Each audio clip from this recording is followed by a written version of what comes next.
नमस्ते, मेरा नाम है धर्मेंद्र और आप देख रहे हैं हमारा खास कार्यक्रम जिनमें हम चर्चा करते हैं बुंदेलखंड की ऐतिहासिक इमारतों के बारे में और ख़ास तौर से जो सभ्यता और संस्कृति से जुड़ी होती हैं, जिसमें मंदिर भी होते हैं, मस्जिदें भी होती हैं, मज़ारें भी होती हैं और ख़ास तौर से किले जैसी बिल्डिंगें होती हैं। और आज हम उपस्थित हैं टहरौली किले के पास और इसको हम उत्तर प्रदेश सरकार की बात करें तो विशेष संज्ञान में लिया है।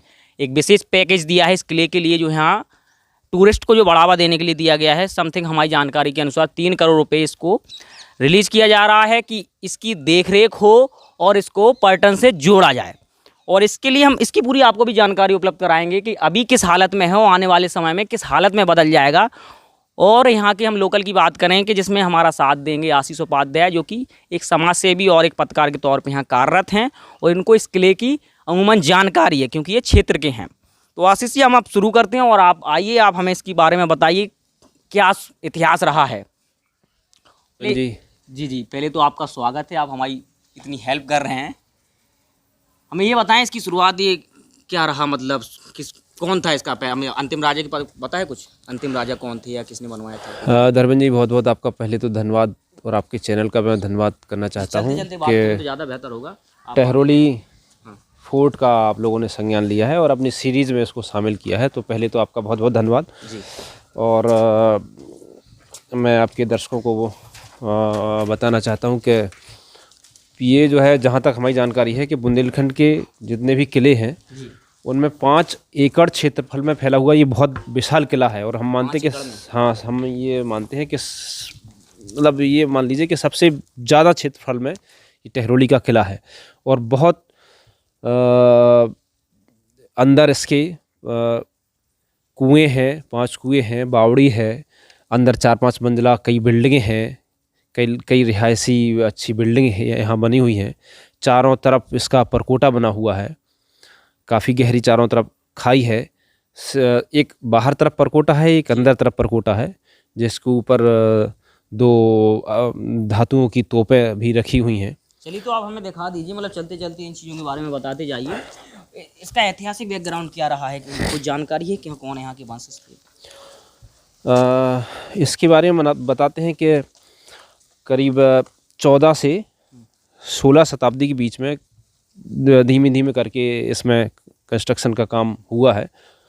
और हरदौल के वंशजों में ये किला आता है, हरदौल के वंशजों में आता है। और लास्ट टाइम पे सबसे आखिर में अगर कहा जाए तो नृपत सिंह जी यहाँ पे उनका शासन था सबसे आखिर में जी। और उनकी मृत्यु के बाद ये जो है मर्ज हो गया था इसमें ओरछा स्टेट में। हाँ। तो फिर यहाँ फिर बाद में क्या है कि आपका तहसील कुछ समय के लिए तहसील बना दी गई थी 1928 के आसपास। फिर यहाँ से तहसील निवाड़ी ट्रांसफ़र हो गई। तो इस तरह से फिर ये एक तरह से ऐसा रहा कि यहाँ कोई पूछने वाला नहीं था कि इसकी क्या हालत है, क्या स्थिति है। उसके बाद किसी की नज़र यहाँ पे नहीं गई जी। तो ये बहुत विशाल जो हमारी धरोहर थी वो एक तरह से जर्जर होती गई। लोग यहाँ पे जाके गंदगी करते रहे, तो एक तरह से ये वीरान और सुनसान हो गया और कोई इसका देखने वाला नहीं बचा। तो अब तो आप खुश होंगे, सरकार ने भी सुन लिया है, यहाँ के जो जिलाधिकारी जी हैं रविंद्र जी, उन्होंने भी विशेष ध्यान दिया है। पैकेज इशू हो गया, कब से लगता है कब तक काम चालू होगा? अब ये तो फिलहाल जानकारी नहीं है, लेकिन हमारे लिए और टहरौली क्षेत्र के जनता के लिए ये बहुत खुशी की बात है कि कम से कम ये स्टार्टिंग हुई है इस चीज़ की। और सरकारों ने इस बात पे ध्यान दिया है कि ये जो धरोहरें हैं हमारे देश की, ये जो गौरव हमारे देश का होता था, हम देखते हैं कितना विशाल ये किला है। और क्या उस समय जब ये था पूरा अपना चरम पे रहा होगा, यहाँ पे लोग रहते होंगे, तो क्या यहाँ की विरासत और संस्कृति होती होगी। मतलब ये रोंगटे खड़े कर देती हैं ये चीज़ें। हाँ, सोचेंगे तब जो महसूस कर पाते हैं, शायद उसे हम एक्सप्लेन ना कर पाएँ, हम समझ रहे हैं। और बावड़ी किस साइड, आप इस साइड बता? यहाँ से चलेंगे अपन चीज़ों को देखते हुए। पहले अपन तोपों को देखेंगे जी, जो धातुओं की तोपें यहाँ पे रखी हुई हैं। सेकंड जो परकोटा होता था जी, तो पहले हम किले में ही आता है ना, गढ़ी में तो नहीं आता है? नहीं, किले में है विशाल। आप सब देख रहे हैं किस तरीके से, ऐसा इसे भी एक टहरौली किले की हम बात नहीं कर रहे हैं, ऐसे तमाम बुंदेलखंड में हम कहें भारत में तमाम ऐसे किले हैं जिनको हम नहीं संभाल पाए और इसमें कहीं ना कहीं गलती अब किसकी कहा जाए, क्षेत्र के लोगों की कहा जाए या सरकारी व्यवस्थाओं की कहा जाए, कोई एक भागीदार नहीं होता है, तमाम लोग इसमें भागीदार होते हैं। ये टूटी हुई दीवारें अपनी कहानी बयां कर रही हैं, बस समझने वाले थोड़ा लेट मिले हैं, क्यों उपाध्याय जी? हाँ, दोनों तरफ से अगर चीज़ें देखे जाए कि सरकारों का भी ये है कि इन चीज़ों को यहीं से चढ़िए। संज्ञान नहीं लिया गया। यहाँ से भी आ सकते हैं, यहाँ से। चलिए यहाँ से चढ़ते हैं। और आम जनता का भी इसमें रोल है कि कम से कम जब तक सरकारों की नज़र नहीं थी तब जी। तक उनका ये बनता था दायित्व कि हम अपनी जो हमारे बीच में जो हमारी धरोहर है, भाई सरकारें तो बैठी हैं लखनऊ और दिल्ली में, लेकिन आपके सामने जो आपकी धरोहर है उसका महत्व हमें समझने की ज़रूरत थी। तब तक कम से कम हम उसको बचाए रख सकते। काफ़ी विशाल है। यहाँ से चलते हैं पहले। ये वाला है। हाँ। हाँ, इस साइड आइए आप। आप देख रहे हैं अभी किस हालत में है टहरौली का ये किला। वैसे अगर ये एक तरीके से अगर ये समरा होता ना, तो ये समझ लीजिए कि हमारे हिसाब से शहरों के किले में जो मतलब जो अच्छी जगहों पे जो किले हैं उनको भी मात देता, एक घूमने के हिसाब से अगर देखा जाए तो। हाँ, ये तो है, ये हम मानते हैं कि अगर इस पर नज़र होती और इस पर थोड़ा सा काम हो जाता जी। तो ये कोई बड़ी बात नहीं है कि यहाँ फॉरेनर भी यहाँ पे आते और यहाँ पैसे दे के टिकट लेके लोग घूमते, लेकिन तब तक ज़रूरत ये थी कि उसको इस लायक खड़ा कर दिया जाए कम से कम। जी, यहीं से निकला जाए तो बड़ी है सामने। ये कोई उठा नहीं पाया, तब से हमें लग रहा था बच्चियों की लोग बेच देंगे। लोगों ने कोशिश करी, लेकिन वो भारी ज़्यादा है ना। लेकिन इतनी है, ये मजबूत है और भारी है, हिम्मत कोई कर नहीं पाया।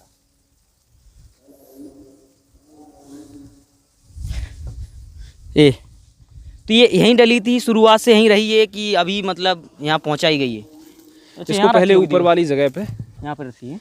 यहाँ पे होती थी काफ़ी पहले ये, और ये बरसात में धीरे धीरे करके ये नीचे आ गई। वो मिट्टी फिसली, मिट्टी फिसलने के बाद एक पीछे साइड वहाँ गिर गई, एक यहाँ आ गई। इसको बताते हैं कि अष्टधातु की तोप ये है। और काफ़ी पहले से माननीय राज्य मंत्री हरवंत कुशवाहा जी, जो कि यहाँ के लोकल के हमारे निवासी हैं बनुआ के जी, उन्होंने बहुत टहरौली किले की बात उठाई है, बहुत प्रयास किया है लगातार कि ये संरक्षित हो जाए। बहुत उन्होंने और तमाम चीज़ों के लिए भी टहरौली क्षेत्र के लिए काम किया है। बात ही है, बुंदेलखंड का विकिपीडिया कहा जाता है उनको। अगर यहाँ कल्चर की बात करें, बुंदेली कल्चर की। दूसरी वाली कहाँ पे है? दूसरी यहाँ पीछे साइड चली होगी, उस तरफ जाके ऊपर से जाना पड़ेगा।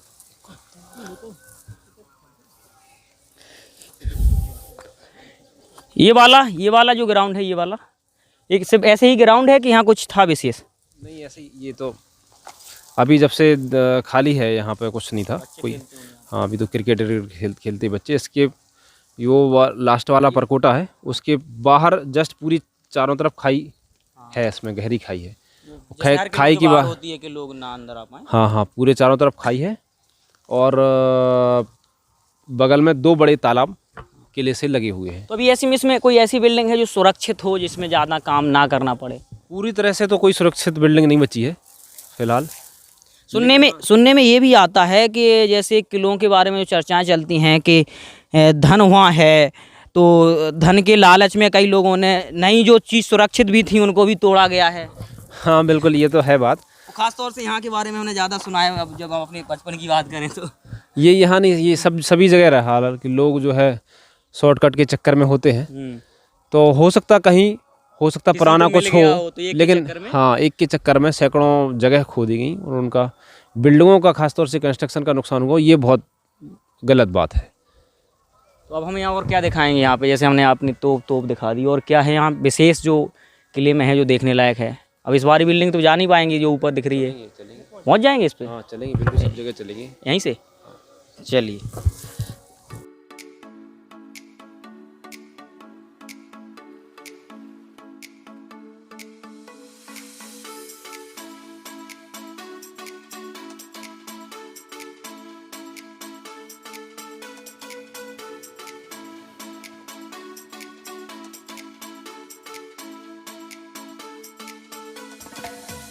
एक यहाँ पे जो यहाँ के राजा थे जी उनकी जो एक तरह से कहा जाए कि कुल देवी जो थी जी माँ राजराजेश्वरी जी का मंदिर है, जी वहाँ के लिए अलग है एंट्रेंस, और छोटे छोटे एंट्रेंस किले की 2-3-4 जगह पे बनाए गए हैं। वैसे अगर गांव उसके बस्ती आबादी है उसके 4 दरवाजे बनाए गए थे उस टाइम पे। हाँ, जैसे बघेरा दरवाज़ा था, एक आपका गुंदाहा दरवाज़ा था, एक बोनुआ मतलब जो हमें दरवाज़ा बस्ती में एंट्री करनी हो, किले में तो बात की बात है, पहले बस्ती में एंट्री करने के लिए था। हाँ हाँ हाँ, वो इस तरह से 4 दरवाजे बने। जी।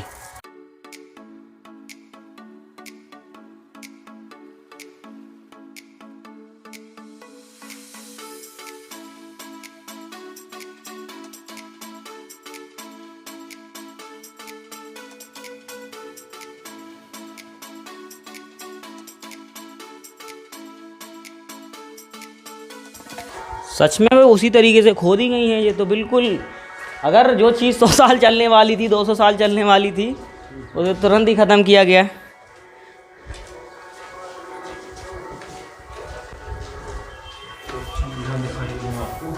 हम तो ये सोचते हैं कि जो आर्किटेक्चर होते थे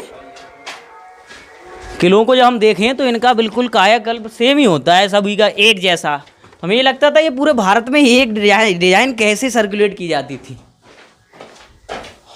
यहाँ पे ऐसा है कि राजा हरदौल के वंशजों में जी आगे जाके बड़ा गांव जागीरदार जो थे जी रायसेन जी, उनके 8 बेटे थे। तो उनने क्या किया था कि आपस में उनका कोई मनमुटाव ना हो, बना रहे, इस तरह से 8 किले उन्होंने थे, उनको डिस्ट्रीब्यूट किया था।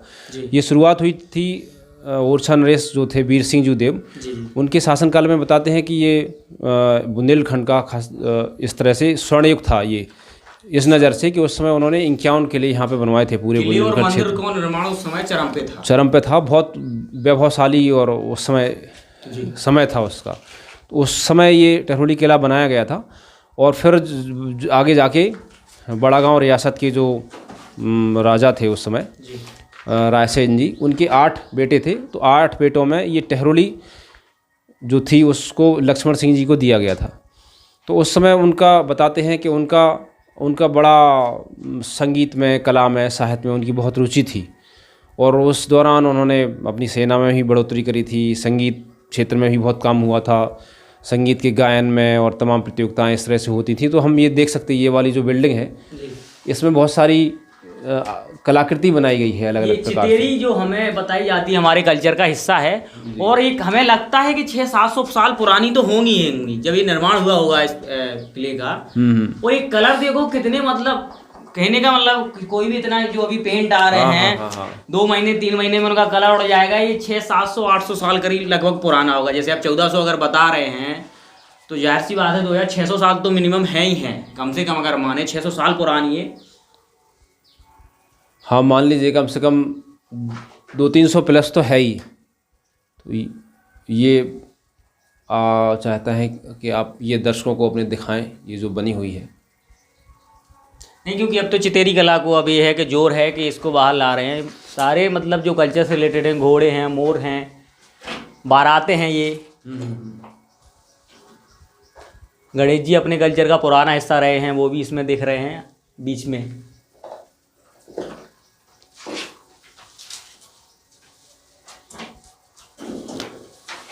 क्या क्या मिला के कुछ जानकारी है आपको, क्या इनका रहता था? ये जो उस समय के जो निर्माण कार्य जो कराते थे, क्या मिलके इसमें बनाते थे, जो इसमें जो मटेरियल होता है जो इतना शानदार जो भी चमक रहा है कुछ जानकारी आप? नहीं, इसकी विशेष कोई जानकारी नहीं है, लेकिन ये है कि चूने का उपयोग ज़्यादा होता था पहले बना के, चूने और ईंटा का। तो आप अब और क्या दिखाने वाले हैं हमें यहाँ के टहरौली किले का? निकलेंगे कहाँ से अब? ये बैक कर छत पे चल के, छत पे।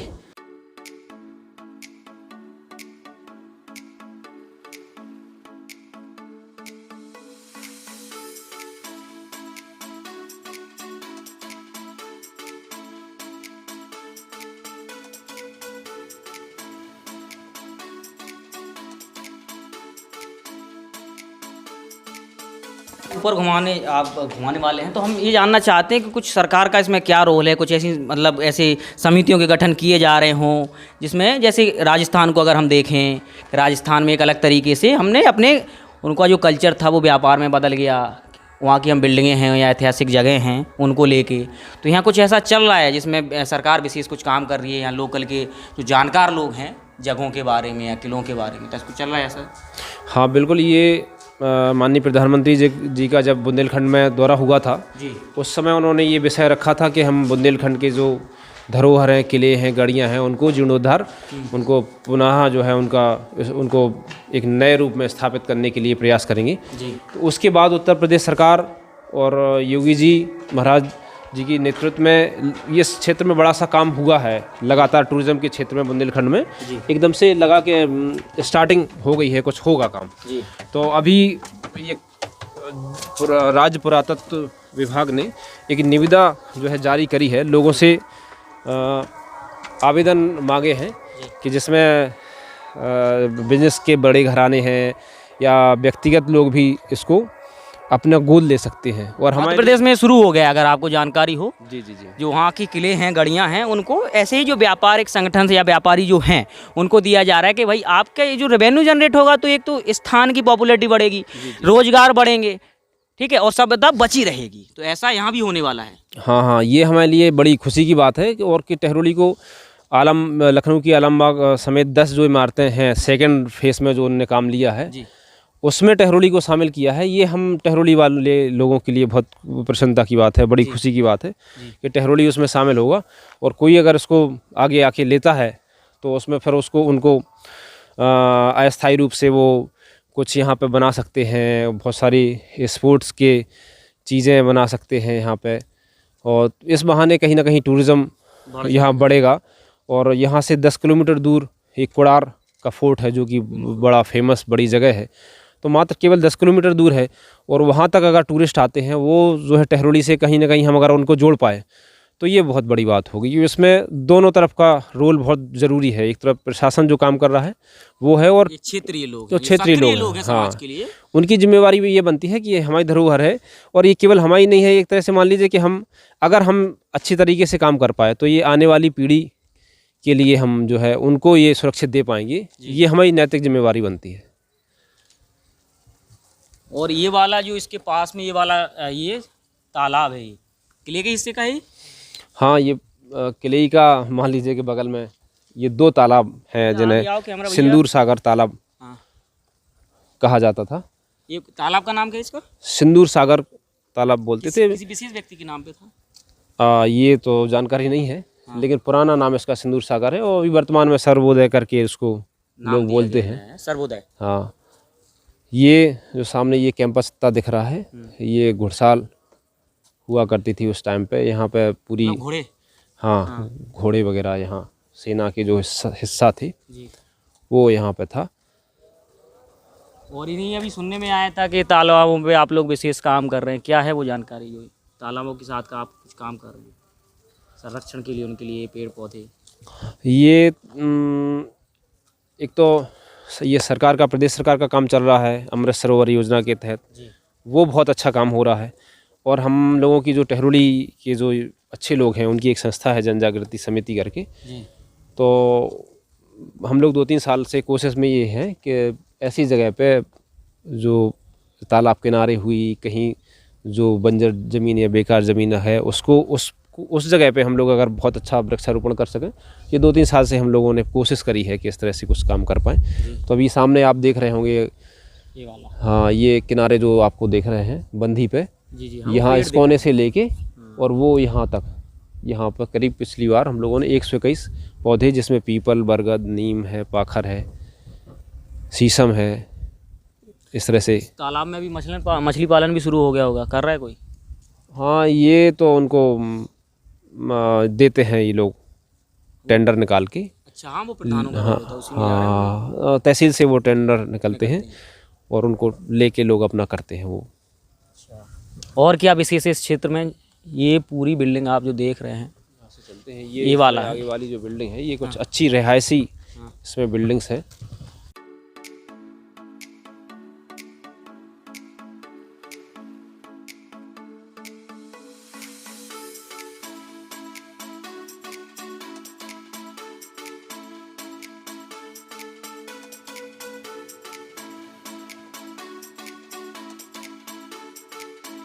पहले तो हालांकि जानते थे किले गढ़ियाँ जो हैं, क्योंकि हमारा क्षेत्र बुंदेलखंड ही लगता है, लेकिन ख़ास तौर से किलों के बारे में हमें जानने की उत्सुकता तब ज़्यादा हुई जब हमने अजय कुशवाहा जी की जो किताब पढ़ी, बुंदेलखंड किलों की भूमि, उसमें टहरौली किले का भी जिक्र है। तो जब उनसे भी हमारी चर्चा हुई कि हम आपकी मदद चाहते हैं और हम किलों पे विशेष वीडियो हम कवरेज चाहते हैं, तो उसमें काफ़ी किलों का जिक्र था। तो एक तरीके से हम ये मान लें कि अजय जी ने जो प्रयास किया है उसी में अपना डॉक्टरेट किया है, तो ये तो बड़ा लाभकारी होगा बुंदेलखंड के लिए, और आपको भी इसकी जानकारी होगी। हाँ बिल्कुल, मैं अजय भैया से मिला हूँ कई बार जी, और व्यक्तिगत रूप से उनसे प्रभावित भी हूँ। उन्होंने बहुत अच्छा ये विषय लिया है, बुंदेलखंड के किले और गढ़ियाँ करके उन्होंने जो पुस्तक लिखी है, तो उसमें उन्होंने हर जगह के किले के बारे में विस्तृत उसमें वर्णन है। मैंने उस पुस्तक को पढ़ा है, बहुत उन्होंने बेहतर काम किया है। एक प्लेटफॉर्म हमारे जो है बुंदेलखंड के जो किले हैं उनको एक प्लेटफॉर्म पर जाके रखा है ताकि लोग उनके विषय में जान पाएँ, समझ पाएँ। हाँ, लोग भूल ही गए थे, बस ये पत्थरों की, ईंटों की ढहती दीवारों के रूप में जो लोग देख रहे थे। अब लोगों को यहाँ कुछ नया दिख रहा है, या ये कहें कि जो पुराना हो गया था उसको व्यक्ति अब नई निगाहों से देख रहे हैं कि आगे हमारे भविष्य के लिए कुछ अलग संभावनाएं हमारे लेकर आ रहे हैं, कि चाहे वो रोजगार से जुड़ी हुई हों या अपनी सभ्यता से जुड़ी हुई हों। क्योंकि क्या होता है, एक समय होता है हर चीज़ का, कोई चीज़ पीक पे जाती है तो पीक के बाद वो एक बार नीचे भी आती है। तो ऐतिहासिक जो दौर रहा था, एक पीक पे गया फिर नीचे, अब एक, लेकिन अब ये जो चर्चाएं हैं या हम जो छात्रों से मिल रहे हैं जो खास तौर से अच्छी शिक्षा पा रहे हैं, पुरानी सभ्यताओं की ओर लौट रहे हैं। क्योंकि सबसे बड़ा उदाहरण मैं खुद को मानता हूँ। हाँ, रुचि हो रही है अब लोगों को, जो नए जनरेशन में लोग अच्छे इंटेलिजेंट युवा आ रहे हैं, वो बारीकी सी चीज़ों को देख रहे हैं, समझ रहे हैं, जान रहे हैं कि पहले क्या था। क्योंकि एक लाइन हमें याद आ रही है, कुमार विश्वास साहब ने किसी उसमें कही थी कि जो कौम अपने अतीत का सम्मान नहीं करती, अपने अतीत के वैभव को मान नहीं देती है, भविष्य उसका आदर नहीं करता है। तो ये हम लोगों की परीक्षा की घड़ी है कि हम अपने अतीत की धरोहर को किस तरह से संभाल के रख पाते हैं और किस तरह से उसको आगे वाली पीढ़ी को हस्तांतरित कर पाते हैं। जी, और क्या दिखाएंगे उपाध्याय जी? यहाँ जैसे ये बिल्डिंग तो ये देख ली, ये पीछे वाला रानी महल है यहाँ पे। जी जी,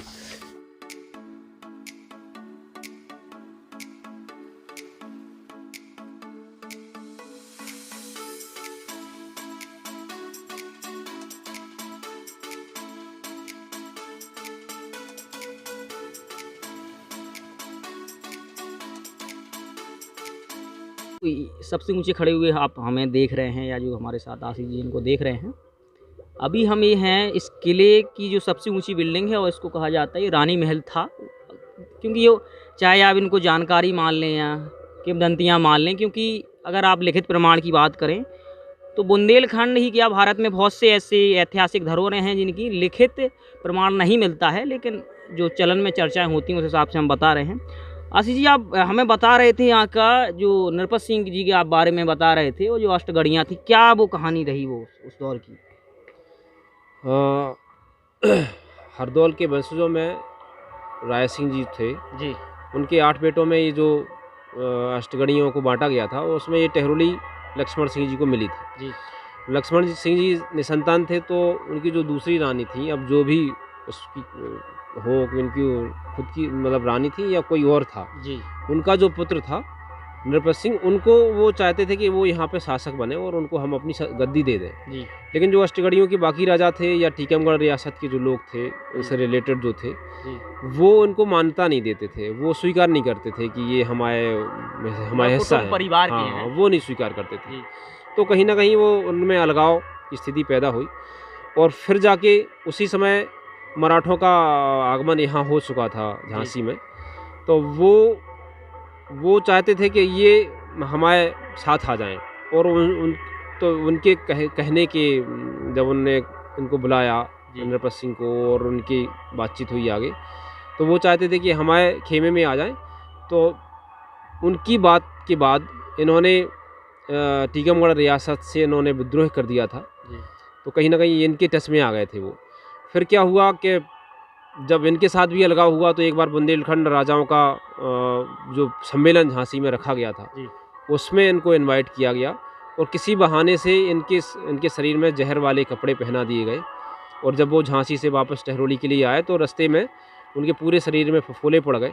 जगह जगह उनको रोक के उनकी देखभाल करी गई। जी जी। लेकिन यहाँ टहरोली पहुँचने से पहले बवनुआ के पास में उनका जो रियासत का एक बाग हुआ करता था, वहाँ जाके उन्होंने दम तोड़ दिया और उनकी मृत्यु हो गई। ये आप नृपत सिंह की बात कर रहे हैं ना? जी जी जी जी।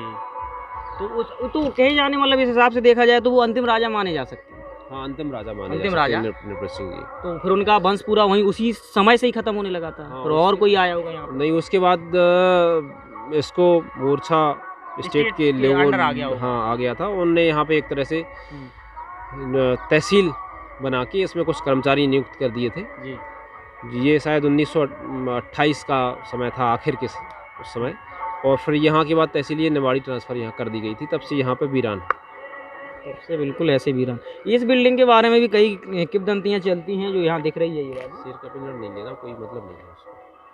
अच्छा, नहीं तो हम तो जानकारी सामान चाहते हैं कि मतलब अफवाहें भी उड़ती हैं कहीं, जो कहा जाता है कि भाई पब्लिक के लोग कहते हैं। हाँ, जो आम जनता कहती कि भाई इसमें शेर पाले जाते थे या यूँ कहें कि रखे जाते थे। तो हम ये मानते हैं कि अब बहुत सी चीज़ें अफवाहों में उड़ाई दी जाती हैं कि भाई जैसा हमने कह दिया, हमने 4 से कह दिया तो कई कहानियाँ प्रचलित हो जाती हैं। और क्या लेकिन अगर देखा जाए पूरी जितनी बिल्डिंगें यहाँ पे हैं उसमें एक तरह से सुरक्षित बिल्डिंग और एक यही है। अलग टाइप की बिल्डिंग, एक अजीब ये देखने का नज़ारा है। ये अजीब चीज़ है, मतलब सुरक्षित है अभी ये बिल्डिंग हमारे यहाँ पर। आप इस ऊपर वाली से अगर इसमें कैमरे में कैद हो रही हों, जो आप दिल की आकृति देख रहे हैं, ये क्षेत्र के युवाओं का इसमें ये प्यार फूटा है, जो कि अब ये यहाँ कितनी भी आवाज़ लगा लें, अब उन्हें वो प्यार मिला कि नहीं मिला, लेकिन ये है कि वो अपनी छाप यहाँ छोड़ गए हैं। अब ये तभी मिटेगी जब वो 3 करोड़ सरकार के यहाँ इस्तेमाल किए जाएंगे। क्यों? जी जी जी जी। अब प्यार करने वाले लोगों के लिए तो ये मुफीद जगह है। और ये कहें कि हमारे लिए क्या एक ऐसे कह सकते हैं कि जब से इन गढ़ियों से, किलों से इनके वंश खत्म हुए हैं, ये भारत के लोगों को एक असीम एक जगह मिल गई कि अपनी भावनाएं कहीं व्यक्त नहीं कर पाते हैं। किलों की दीवालों पे, मणियों पे, और यहाँ पे अपनी प्रेमिका के नाम उकेर देते हैं। एक हास्य का विषय भी है ये, उनकी भावना उस समय क्या रही है। अब और क्या दिखाएंगे आप हमें? ये तो आपने बता दी इस बिल्डिंग के बारे में, ये पूरा क्षेत्र। बावड़ी देखेंगे, बावड़ी यही नीचे से उतरते हुए ना? थोड़ा देखेंगे। जी चलिए आप आगे चलिए।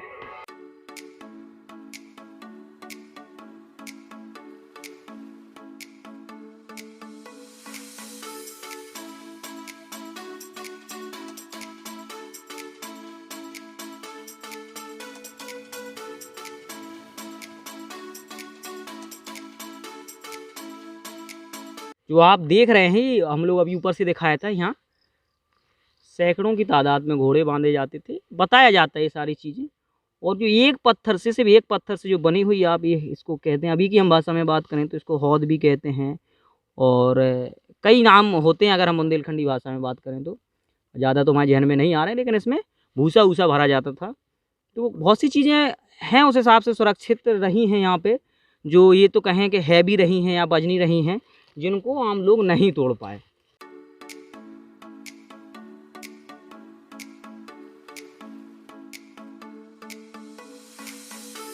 आपको जो हम बुंदेलखंड का किला घुमा रहे हैं, इसमें तमाम जगह हैं। उन जगहों में खास जगह ये कही जाती है एक सुरंग, जो कि हमें बताया गया है अभी जानकारी में कि ये बावड़ी तक ले जाती है। क्या है इसकी कहानी? ये वास्तविकता है? ये जो सुरंग हम देख रहे हैं, जी। ये किले से लेके किले के आखिर में मतलब दीवार से लगी हुई ये बावड़ी जो है, वहाँ तक ये पानी के लिए भरने के लिए, पीने के लिए लोग यहाँ पे जाते थे। जो अंदर मतलब के लोग, बाहर से नहीं जाना पड़ता होगा बाहर से लोगों नहीं जाना पड़ता था। ये अंडरग्राउंड सुरंग बनी हुई है और यहाँ पे वेंटिलेशन की भी व्यवस्था उसमें है। और चौड़ी सुरंग है, मतलब बैल पास से सब आराम से इसमें लोग आके जा सकते थे पानी को। के लिए। लेकिन अभी किसी कारण ये ध्वस्त हो गई दीवारें। हाँ, अब धीरे धीरे इसमें जो है जीर्ण शीर्ण हो गई है, रास्ते बंद हो गए हैं, मिट्टी गिर गई है, पत्थर गिर गए हैं, तो अब एक तरह से रास्ता उसका अवरोध। यहाँ की एक अफवाह ये भी उड़ती है कि यहाँ की कुछ ऐसी सुरंगें थीं जो झांसी के लिए जोड़ती थीं, मौट के लिए जोड़ती थीं, कोड़ार के लिए जोड़ती थीं। कुछ है इसमें जानकारी? हाँ, सुना तो है, लेकिन कोई देखा प्रमाण अभी ऐसा नहीं मिला है साक्ष्य अंडरग्राउंड कोई सुरंग का। लेकिन ये कई बार चर्चा में पुराने लोग इनको बताते थे। अच्छा।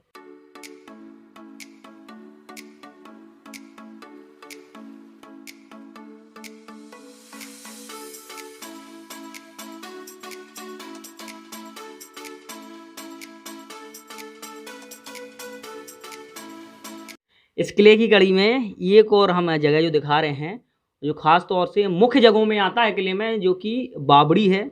यहाँ से जो भी जितने भी राजा यहाँ रहे हों, जितनी भी रानियाँ रही हों, उनके लिए जो पानी की जो व्यवस्थाएँ जो बनाई जाती थी, इस बावड़ी से बनाई जाती थी, और वहाँ से लेके यहाँ तक एक सुरंग है।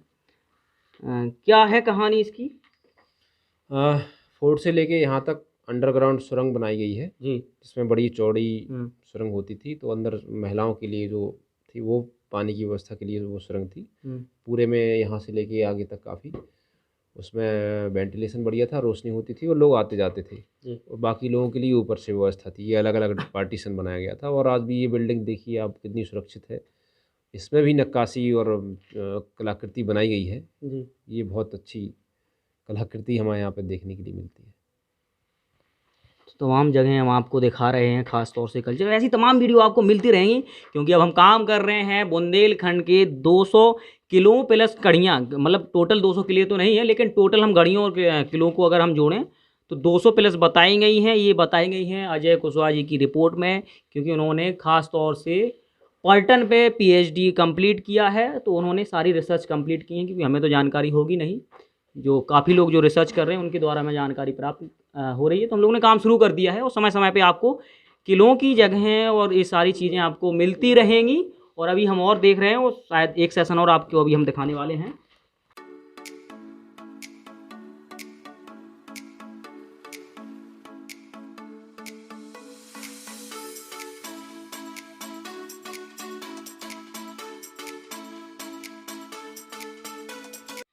हमने आपको किले का भ्रमण करा दिया है, तमाम जगहें दिखाई जो कि बहुत ही रोचक हैं, और देखने वालों को के लिए अब ये आस जगेगी कि आने वाले समय, मैंने जैसे जिस स्थिति में देखा है, आपने वीडियो देखी हो, मतलब देखेंगे अब, लेकिन आप जब यहाँ आएंगे तो अब वैसी स्थिति में आपको देखने के लिए नहीं मिलेगी, क्योंकि जब तक इसकी कायाकल्प हो जाएगी, संभवतः जानकारी मिल रही है। और अभी अब कोई भी किले की कहानी खास तौर से वहाँ की ख़त्म तब होती है जब हम वहाँ की कुल देवी या कुल देवता के बारे में जान लें। और ये दूसरा गेट कहा जाता है, और हम यहाँ खड़े हैं, जो कि ये वाला जो एरिया है सिर्फ गंदगी से इसलिए बचा हुआ है क्योंकि यहाँ जो किले की कुल देवी रही हैं, या उस समय की हम बात करें क्षेत्र की कुल देवी रही हैं, तो उनका यहाँ मंदिर स्थापित है। लोग अब जो टहरौली क्षेत्र के जो लोग हैं जो यहाँ रहते हैं, वो पूजा पाठ करने आते हैं। कई सामाजिक लोग हैं जिन्होंने सेवा भाव से अब ये योगदान दिया है, किसी ने गेट लगवा दिए, किसी ने मंदिर की अंदर की सजावट करवा दी। और वर्मा जी बताएंगे क्या है इसकी कहानी, जो देवी जी का मंदिर है। इस दरवाजे से जैसे ही आप अंदर जाएंगे, जी। सामने प्राचीन समय का, किले के समय से मंदिर का स्थापित है। जी। माँ राजराजेश्वरी मंदिर है, माँ राजराजेश्वरी माता की प्रतिमा स्थापित है। तो जैसा कि पहले से ही हम लोग अपने पूर्वज की या इष्ट देवता की पूजा अर्चना करते हैं, बस वैसा ही है कि यहाँ जो राजा हुआ करते थे, वो किसी भी शुभ कार्य करने से पहले, कोई भी आगे अपना कार्यक्रम आगे बढ़ाने से पहले अपने इष्ट देवी मानते थे माता राजराजेश्वरी को, और इनकी पूजा अर्चना करके ही अपना कोई काम आगे बढ़ाते थे। ये जी। बहुत ही दिव्य देवी हैं। आज भी इनके प्रति पूरे क्षेत्र में, गांव में बहुत आस्था है। आज भी जो अपनी मन्नत लेके यहाँ आता है, कभी उनकी मन्नत अधूरी नहीं रहती, उनको ज़रूर फल मिलता है उनकी इच्छा अनुसार। आप खुश तो बहुत होंगे, क्योंकि आपके किले की, आपके क्षेत्र की छवि बदलने वाली है जो पैकेज आया जिससे। जी जी, बहुत खुश हैं हम। क्या पूरा अब आप नए नए लोगों से मिलेंगे, क्योंकि हम जैसे कई ऐसे लोग होंगे जो देश के कई कोनों से आएंगे। खास तौर से अब अगर पर्यटन स्थल से हम जोड़ लेंगे तो विदेशी भी लोग आएंगे। जी जी, बिल्कुल आएंगे, और बहुत विकास होने वाला है। सब लोगों का प्रयत्न है। जी। हमारे क्षेत्र के जनप्रतिनिधि एवं समाज सेवी लोग, आशीष उपाध्याय जी जैसे लोग, जी। सारे गांव के और भी कई लोग हैं, जो हम लोग एक साथ जुड़ के, एक साथ मिल के इसमें लगे हुए हैं कि जल्द से जल्द हमारे क्षेत्र का, गांव का विकास हो, इसकी कायाकल्प बदले और हम लोग इसको अपने सामने जो है क्षेत्र को बढ़ते हुए देखें। जी। अब अंतिम सवाल है हमारा आशीष जी से। हमने किला घूमा, यहाँ देखा और आकलन हम कर पा रहे हैं कि इस संपत्ति का आकलन करना मुश्किल होता है, क्योंकि जिस हिसाब से प्रॉपर्टी है या जो उनकी व्यवस्थाएं रही होंगी, जब उनका कोई वंश नहीं बचा, सारी चीज़ें ऐसी ध्वस्त हो गई, तो आज के समय में हम देखते हैं कि आध्यात्मिक ज्ञान की इतनी कमी है कि व्यक्ति छोटी छोटी बातों पे लड़ रहा है, नालियों पे भाई भाई लड़ जा रहे हैं। क्या लगता है कुछ बदलाव होगा? कैसे लोगों की सोच बदलेगी? हाँ, जब हम लोगों ने ये सब किला देखा है तो एक दार्शनिक पहलू हम लोगों के बीच आता है। और जी। ज़रूरी नहीं है कि हम किताबों से ही सीखें या स्कूल कॉलेज में ही सीखें। हम अगर हमारी आंखें खुली हुई हैं तो ये जीवंत प्रमाण हमारे सामने है कि कितने कितने शासकों ने यहाँ शासन किया, क्या यहाँ पे सेनाएं, हाथी घोड़े, वैभव संपत्ति रही होगी, सैकड़ों हज़ारों की संख्या में इतने बड़े किले की रख रखाव के लिए लोग रहे होंगे, और आज यहाँ कोई देखने वाला नहीं है। वर्तमान में हमारे सामने एक उदाहरण है, राकेश झुनझुनवाला जी बहुत बड़े हमारे उद्योगपति थे जी। देश के, वो इतना बड़ा एम्पायर छोड़ के हमारे बीच से चले गए। तो ये एक तरह से एक इनडायरेक्ट रूप से कहा जाए तो हमारे लिए मैसेज है, एक उदाहरण है हमें देखने के लिए कि जहाँ ज़रा सी बात पे लोग लड़ जाते हैं, आज इतनी बड़ी संपत्ति के पीछे कोई खड़ा नहीं है कि ये हमारी है, किसकी है। तो ये उदाहरण है कि हम प्रेम से रहें, भाईचारे से रहें, मिल के रहें, तो ये सीखने वाली बात है। जी, आशीष जी आपका बहुत बहुत धन्यवाद। आपने हमारा सहयोग किया, हमारी टीम का सहयोग किया। ख़ास तौर से और भी हम लोगों से उम्मीद करते हैं कि ऐसा हमारा सहयोग करते रहें, जिससे हम लोगों ने जो टारगेट बनाया ख़ास तौर से 200 किलो गड़ियों का, हम लोग उसको पूरा कर सकें और आप तक इसकी जानकारी पहुंचा सकें, ऐतिहासिक जानकारी आपको पहुंचा सकें। किताबों में तमाम चीज़ें आपको मिल जाएंगी, लेकिन क्या आप में इतनी हिम्मत है, आप इतनी जहमत उठा सकते हैं कि उनको पढ़ लें? चलो ठीक है, मत पढ़िए, इसलिए हम आप लोगों के लिए काम कर रहे हैं। ना पढ़िए, इसको सुन लीजिए, अपना इतिहास जानिए, और जो आप लोग गलतियाँ कर रहे हैं क्षेत्र में, चाहे वो गंदगी को लेके हों, चाहे आप माहौल बिगाड़ने को लेके हों, उनसे सीखिए। आप इंसान हैं, इंसान बनिए और इससे दूसरों को असुविधा ना हो। और इसी चर्चाओं के साथ हम ये अपनी जानकारी मतलब चर्चा पूरी खत्म करते हैं। और कुछ कहना है? आपके चैनल का मैं इसलिए भी एक धन्यवाद ज्ञापित करना चाहता हूँ कि जी। आज की मीडिया के लोग जहाँ ज़्यादातर लोग टांग खिंचाई में लगे हैं, जहाँ जहाँ ज़्यादातर लोग नेगेटिव ये खबरें चल रही हैं, नकारात्मक चीज़ें दिखा रहे हैं, नकारात्मक चीज़ों को परोसा जा रहा है, वहाँ आप एक नई चीज़ लेके आए हैं कि हम अपनी पुरातन अपने वैभव को, धरोहर को लोगों के बीच रखेंगे, उसके बारे में बताएँगे, उसमें क्या हो सकता है, क्या गुंजाइश है, संस्कृति, सभ्यता है, कला है। इन चीज़ों को लेके आप आए, तो आपके लिए बहुत-बहुत धन्यवाद कि आपने नया विषय, एक नया मैसेज आपके बाकी के लोग मीडिया के साथियों को दिया है। आपका बहुत-बहुत धन्यवाद। नहीं, बिल्कुल आशीष जी, हम ये बात को मानते हैं। आप केक काटते हैं, अच्छी बात है, आप केक काटिए जन्मदिन पर। किन्हीं भी त्योहारों पे आप काटिए, वो बाहरी कल्चर हमें पता है। लेकिन कोशिश करिए कि जन्म दिवस हो तो आप कथा कराना या ऐसे कोई संगोष्ठी कराना आप ना भूलिए, चाहे वो कवि सम्मेलन हो, तमाम ऐसे प्रोग्राम होते हैं। हमारा कल्चर यही था, बस इसको आपको लाना है। और लाना इसलिए नहीं, आपको अगर खुशी मिलती है तो करिए, वैसे तो आप आज़ाद देश में पैदा हुए हैं। और इन्हीं सब शब्दों के साथ हम चर्चा को समाप्त करते हैं। अब अगली कड़ी में हमें नहीं पता हम किस किले को घुमाएंगे, लेकिन जैसे ही जल्द मौका लगेगा हम आपको नए किले के दर्शन कराएंगे, वहाँ की जानकारी उपलब्ध कराएंगे। और यहाँ वैसे भी किले के साथ आपने बहुत सारी चीज़ें जानी, समझी, सुनी, क्षेत्र के बारे में जाना। और अब हम विदा लेते हैं और मेरा नाम है धर्मेंद्र, कैमरे के पीछे हैं गौरव। धन्यवाद।